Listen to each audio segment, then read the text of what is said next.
According to a recently conducted survey at Harvard University, Forrest is objectively the best character in Fire Emblem Fates.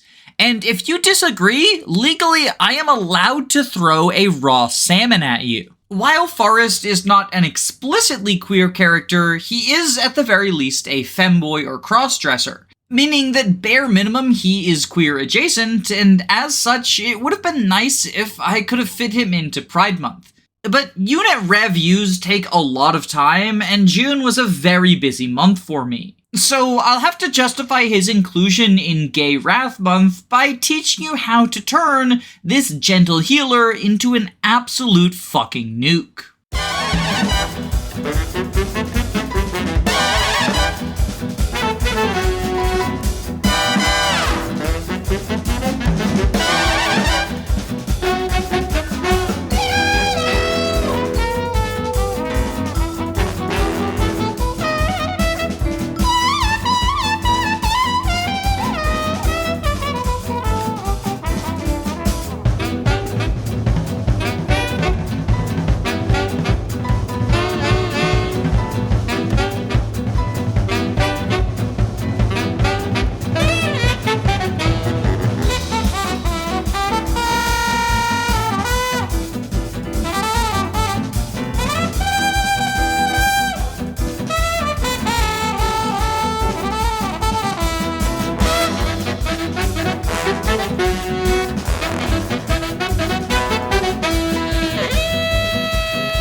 Forrest actually bears a lot of similarities to the last unit we talked about, Soleil.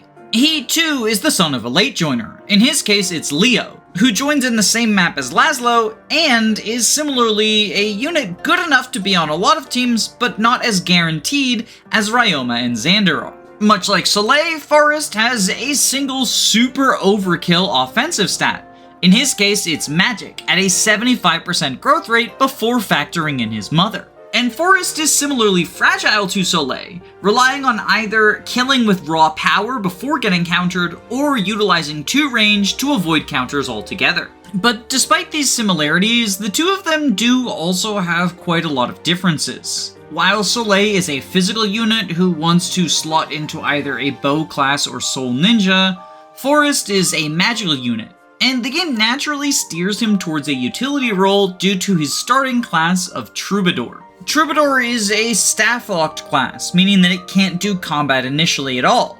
However, because Forrest is such a late-joining child, it is virtually guaranteed he'll have an offspring seal in his inventory, so this isn't a problem. Or at least not as much of a problem as it would be for other staff-locked units. Since with staves listed as his primary weapon type, Forrest will auto-level them instead of the much more helpful tomes or daggers. It's for this reason I think it's almost always better to promote Forrest into strategist than butler, because the only magical hidden weapon, the Flame Shuriken, is C rank, and you don't get that through an offspring seal until chapter 24. The low weapon rank does still hurt strategist Forrest since he can't use the powerful tomes Lightning or Calamity Gate until building up his weapon level, but at the very least, Fire still hits on res and uses his high magic stat, and Horse Spirit is only D rank, which you can actually get if you just delay Forrest recruitment until chapter 20.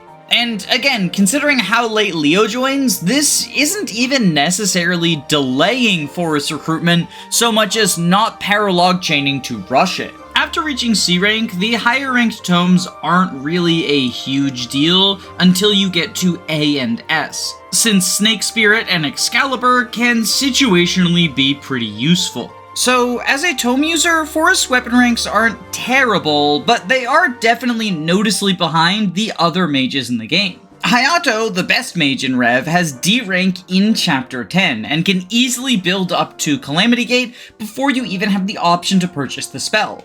And Leo shows up before Forrest and will always have a higher tome rank than his son. Even the lower caliber mages of Odin, Orochi, and Nyx are going to outperform Forrest when it comes to weapon rank, which is a big argument for utility Forrest, since his lower tome rank isn't as big a deal, but the higher staff rank legitimately is useful. A chapter 22 recruitment will see Forrest with B rank staves, but even if you get him a little bit earlier, he will be halfway or more through C, allowing him to reach B quickly.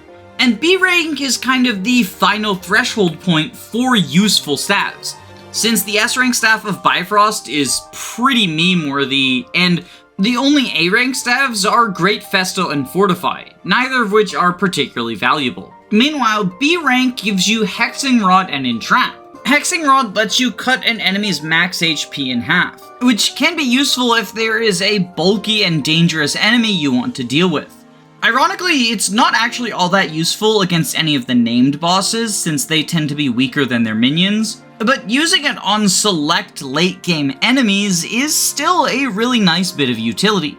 And if you go to any of the Conquest paralogs, the note about bosses being weak is not always going to hold up. Similarly, Entrap is really good at disrupting enemy formations, since you can drag a particularly dangerous foe towards you and kill them on player phase without needing to expose yourself to all of the people surrounding them. There's also a couple of cool cheeses you can do in the paralogs with Entrap. A common meme within the Fates community is to use the Entrap staff on Nina as an enemy, drag her towards you and kill her, and then allow all of the other enemies to escape without ever opening the doors. This loses you out on some treasure, including a shining bow, and because of that, in my opinion, it's not really worth it, but if you want to use Nina on your team and you're struggling with her paralog, this is a way to avoid having to deal with that challenge. On the other hand, there is another paralog where Entrap Cheese is really useful and you don't lose out on anything.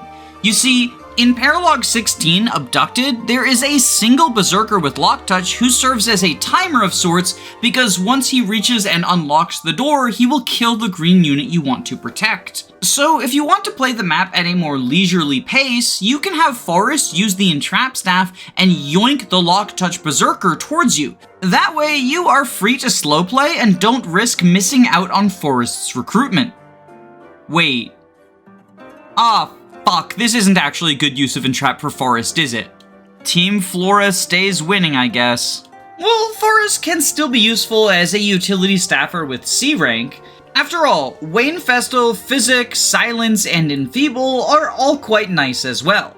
Enfeeble reduces the stats of an enemy you target by 4 apiece, and this can potentially let you reach doubling thresholds you wouldn't otherwise. It also makes you deal more damage and take less damage from them, but I find that this is less of a big deal than meeting doubling thresholds. Silence is good for if you have a physical tank, because Rev's endgame tends to mix physical and magical enemies, so being able to turn off a scary sorcerer or Omnioji so that Xander or Benny can take on the rest of the foes is pretty nice to have. In niche situations, you can also use Silence to force a Basara or Oni to attack at one range with their physical weapon, but this doesn't really come up that often, and even when it does, I find that there are often other solutions to the problem. Physic and Wayne Festal are probably the least flashy of the C-rank staves, but oftentimes the most useful, since they just allow you to heal from a distance. Neither of them heal all that much, but HP totals and fates are kinda low, so sometimes it makes the difference for survival, and you can also potentially use them to turn pyrotechnics off if you don't want Saizo to explode himself, because you're some sort of loser who has a bias against self-explosion. But okay, C rank and eventually B rank staves are nice, but Forrest is far from the only unit who can get them. Early joiners like Sakura or early Felicia will almost certainly naturally get a high staff rank by now, but even if you're not training either of them, Azama joins with C rank staves in Chapter 16, and Flora joins with B in Chapter 23, which admittedly is later than Forrest would get B rank staves, but she comes for free without you needing to do any sort of support pairing shenanigans. So for Forrest to stand out, he's going to need to offer more than just staff rank. And thankfully, the Troubadour line has some pretty good utility skills. Male Troubadours get the Gendulome skill, which causes female allies within 2 spaces to take 2 less points of damage. And strategists get Inspiration, which does the same thing but for all genders and also increases your allies' damage by 2. And these skills do stack with each other, so nearby women will receive -4 damage and deal 2 more. The other skill strategist offers, Rally Resistance, is nice for bolstering your allies against deadly mages, and Forrest can freely inherit one of the Dark Mage skills from Leo. Both Malefic Aura and Heartseeker are good for bolstering your allies, but personally I prefer the extra accuracy offered from Heartseeker as opposed to the extra magical damage from Malefic Aura. If you want both of them, Forrest is capable of class dipping to Sorcerer or Dark Knight, but I think it's better to save the seals and effort and just pass one down from Leo. But Leo isn't the only parent who can provide Forrest with a utility skill. 2 of the best mothers for Forrest are Sakura and Felicia, and they each offer him different flavors of new utility. Sakura passes the Monk class, which brings with it both Rally Luck and Rally Magic. And since Sakura is capable of acquiring Rally Speed, she can also pass that down to Forrest to make him into a 4-way Rally bot. Speed, Luck, Res, and Magic isn't the most intuitive combination, but it's still good to have 4 rallies on a single unit. And the combination of Speed and Magic are particularly helpful for helping other mages reach offensive thresholds. If you want to get really into this build, then you can have Leo get Rally Skill from his Niles friendship in order to fill Forrest's 5 slots, all with rallies. And the nice thing about combining skill and luck is they both increase accuracy, meaning that they work in tandem with each other quite well. Of course, you could also get Rally Skill by marrying Felicia instead of Sakura, and this means you don't have to do the Niles friendship, but it does cause you to miss out on luck, speed, and magic, so Felicia is kind of the worst mom from a pure Rallybot perspective. But because of her unique level situation, she can actually pass a level 15 skill to Forrest much sooner than he would be able to get one himself. The primary target for this is Inspiration, since getting to level 15 as a strategist is going to be slow for anyone who isn't one of the lucky servants. Of course, Forrest can get Inspiration on his own, but Felicia lets him get it a little bit faster.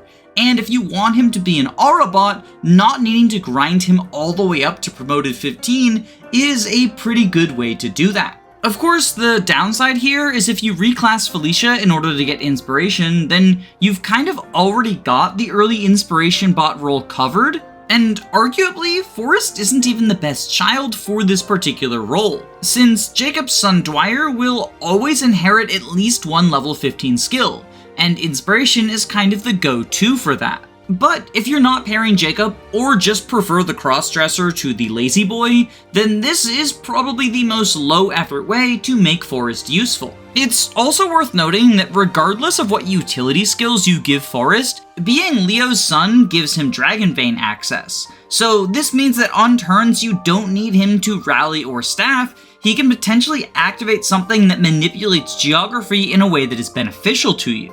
I could feasibly end the video here, since this is the way 95% of people are going to use Forrest if he ends up on their team. But this is Unit Review. We don't just settle for low-effort basic builds. And Forrest's 75% magic growth in Troubadour is very eye-catching, especially since 65% of it comes from the boy's personal growths. Now, unfortunately, due to the way that inheritance works, Forrest will never get to take full advantage of this 75% growth rate, but with either Nyx or Sakura Mom, he has a very respectable 67% in Strategist.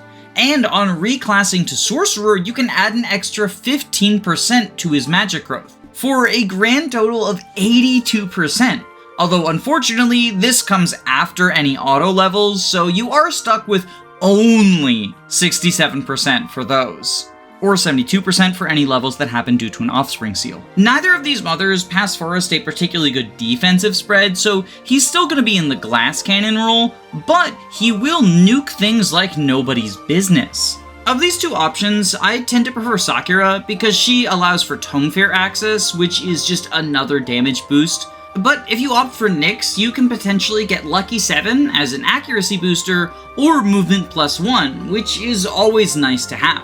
If you want to further bolster Forrest's destructive capabilities, then giving him a Sorcerer backpack is going to accomplish that. And the free C rank that he gets from his parents means that Leo, Sakura, or Nyx could pretty easily slot into this role. Now, both Leo and Sakura often have better things to do than simply being a backpack, but if both of them are built up as sorcerers, then Forrest and his parent of choice can sort of serve as a tag team, switching whoever is unhealthy into the backpack role while whoever has the most HP takes the front. While making Forrest a glass cannon sorcerer is going to take a little bit more effort than simply having him as a aura bot, I think it helps him stand out a bit more from his peers.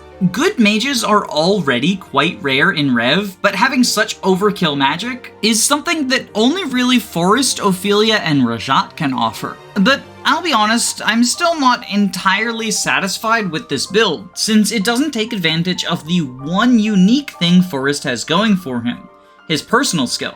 Forrest's personal skill, Fierce Counter, is one of the best in the game. It is a relatively simple effect, 2 extra damage if you're attacked by a male enemy. But the majority of enemies in the game are male. The only female generic classes are Sky Knight, Troubadour, and Shrine Maiden. And these are some of the rarer enemy classes in the game. So for roughly 80 to 90% of foes, Forrest's skill is always turned on enemy phase. The problem with this? As a glass cannon, Forrest doesn't want to be doing enemy phase combat. None of the magical moms have good enough defense to turn Forrest into an enemy phase sweeper, but I thought it might be worth looking at one of the physical mothers, since Forrest has such a high innate magic growth that he could potentially work with one of them. And the ideal candidate seems to be my favorite unit in the Fates trilogy, Baruka. Baruka has the highest personal defense growth of all the Gen 1 women, and unlike most physical units, she does actually have a magic stat. It's only 10%, so it's not really good enough for her, but it means that she's not going to be hurting Forrest's magic as badly as someone with a 0% growth would. But as much as I would like to tell you that Baruka Forrest is some sort of off-meta god build that no one has ever thought of doing before, there's a reason that more people don't suggest this pairing. Forrest's magic growth gets brought down to 47%. While this is still a serviceable offensive stat, it is a noticeable step down from even Felicia Forrest, let alone the Nyx or Sakura variants. But it's not just magic that Forrest loses out on by having Baruka Mother, because his speed stat also takes a dip, and between that and the magic, he's going to be missing quite a lot of kill thresholds that he would otherwise get. But perhaps the worst thing is Baruka doesn't even especially patch up Forrest's physical bulk. He still only has a 32% defense growth, and while you can bolster this a little bit by switching to either Malik or Dark Knight, since Troubadour doesn't have any innate defense growth, it's a lot like slapping a band-aid on a flesh wound. You've already auto-leveled quite a bit with the low defense growth, and getting a mediocre one isn't going to change things. That being said, on lower difficulties like hard and especially normal, these stats are honestly good enough to do enemy phasing against the much weaker foes you face. In a similar manner to Oboro Rajat in the Birthright route, just having relatively balanced bulk and decent magic goes a long way when the enemy quality is as low as it is on the easier difficulties. And as such, I would recommend giving this pairing a try if you're playing on normal mode.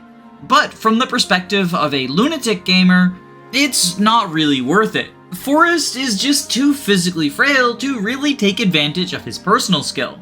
But not all enemies attack on the physical side of the spectrum, and Forrest's res is his other significant standout quality. Normally, mage-on-mage violence is not very useful in Fire Emblem, but in Fates, there are low-resistance magical enemies all over the shop. Sorcerers Oni and Basara are all tome-using enemies without significant resistance stats.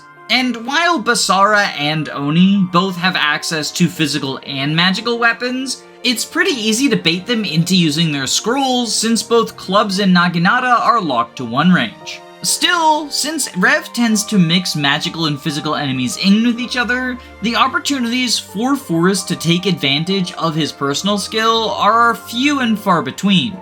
Well, unless you do something incredibly degenerate. Because Forrest technically has a path to being a Vantage Sweeper.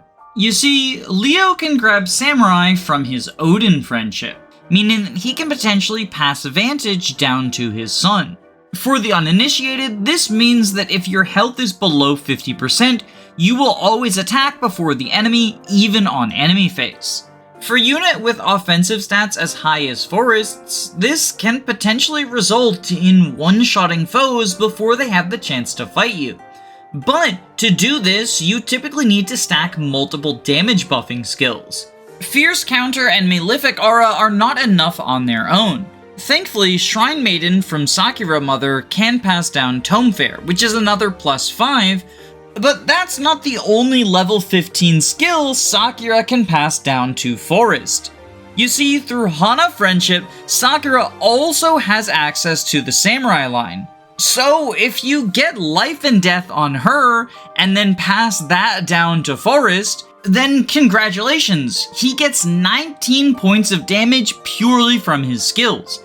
And that's before factoring in weapon rank, tome might, and his own magic, which is sure to be sky high. With Heartseeker in your final skill slot to patch up accuracy, this build can do quite a bit of work for you. But this is also an incredibly high investment build, and I would argue the payoff just is not worth the amount you put into it. You need to get 2 level 15 skills, one on Forrest in Tome Fair and one on Sakura in Life and Death. Sakura can at least early promote so that her EXP gain in the later levels is not that harsh, but Forrest is likely using an Offspring seal, and as a result of that, he's going to have to reach 2015 the hard way. But it's not just experience that you invest into this Forrest build. Sakura needs to build her friendship with Hana, and Leo needs to build his friendship with Odin. And both Odin and Hana are units who many players do not want on their teams long term, to put it lightly. Hana at the very least has the benefit of being around in the early game where oftentimes there's not anyone better to deploy, but deploying Odin for 4 maps is a pretty tall ask. And that's before factoring in you need to spend 2 friendship seals and a heart seal in order to get the requisite skills.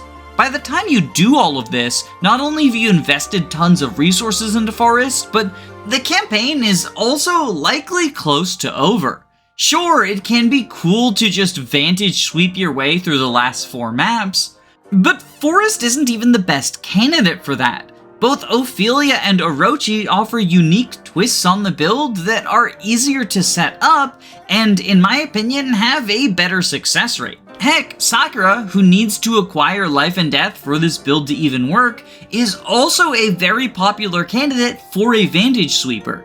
She takes a similar amount of investment to Forrest, but at least you don't need to drag Odin through the late game. Of course, there is another use for Vantage besides one-shotting, and that is the Vantage Nosferatu build. Nosferatu is a tome that recovers HP equivalent to half of the damage you deal. So the general idea behind Nostanking is to focus on your offense instead of defense for survivability. If you're dealing enough damage, then you can bring your HP high enough to not die to future attacks. And Vantage makes this even easier, because anytime you're below half HP, your attack will go first, and therefore you will recover health before taking a hit from your foe. Unfortunately, Nosferatu cannot double, but even still, if you're paired up, then you dodge every 3rd attack with guard gauge, giving you further opportunities to heal up without taking any damage. The Vantage Nos build is made famous by Odin and Ophelia, but Forrest can also potentially make it work if he inherits Vantage from Leo or Sakura. Unfortunately, much like with the Baruka build, we run into the problem that Rev enemy stats are just much higher than Forrest is really suited to deal with. And as a result, the number of enemies he can successfully Nostank is going to be quite limited. Don't get me wrong, it's not entirely worthless, and especially on lower difficulties, you can do some pretty cool stuff with a Vantage Nostank. But even then, Forrest is probably not the ideal candidate. Training Odin and Ophelia can be a bit of a pain in the butt, but Leo is a very bulky mage, and if you're getting Vantage on him to pass it down to Forrest anyway, you might as well just turn him into the sorcerer that uses Nos Vantage himself. And even if you're having Sakura be the one to pass Vantage down to Forrest, she can also become a Vantage Nostank since she gets Sorcerer from Leo. The fact that Forrest doesn't even start in the Dark Mage line means that he can't even claim the advantage of taking less seals than his mother for the job. As sad as it is, it's just hard to find any job that Forrest does better than other candidates. Which, in combination with his late join time, is why I'm putting the femboy in low D tier. I don't think he deserves an F tier placement. There are some truly abysmal characters in Rev after all, but I find it hard to justify putting him above Soleil when, at the very least, she has the Soul Ninja build, which, while not great, is something that she can slot into more easily than other units. Meanwhile, Forrest's most easy role to slot into, the Aurabot, is something that both Felicia and Dwyer can do more effectively and sooner. And all of his other potential jobs, taking advantage of the super high magic growth, are, well, they're fine, but they come super late and they aren't exactly unique. With proper investment, he can be quite usable. In fact, as a personal favorite character of mine, I've had him on quite a few endgame teams. But he's never going to stand out above others and oftentimes needs more to accomplish less. But here's the thing about that, he's worth it. I want to close out by thanking my patrons, not only for financially supporting me, but for voting for this video topic to begin with.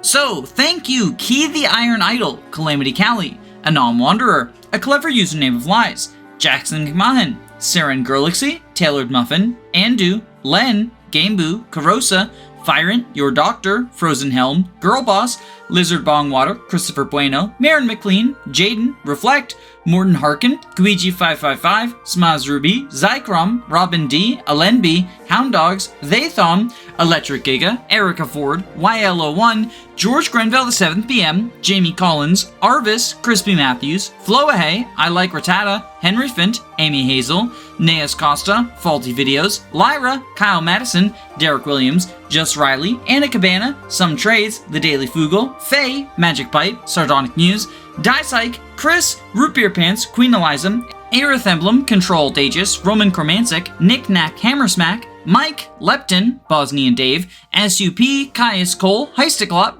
Bree, Punch Fighter Champion, Eggman, Maxine the Vampire Queen, Dragonback Lancer, Carrier Has Left, Jill, Thick Molder, Adele, Alexander Roper, Siggy, and Sawyer Frisch. If you would like to have your name added to these credits, as well as early access to my videos and the power of democracy, including the ability to vote on what order I cover the rev units in, then please consider donating. It's as little as $3 a month at the lowest tier, and I really appreciate the support. But of course, I only want you to give if you can comfortably afford to do so. I don't want anyone going broke over Fire Emblem after all. So if you're looking for a free way to support the channel, just liking, commenting, subscribing, all the YouTube stuff, you know what to do. Regardless of what you choose though, I hope you have a wonderful day. Stay safe, gamers.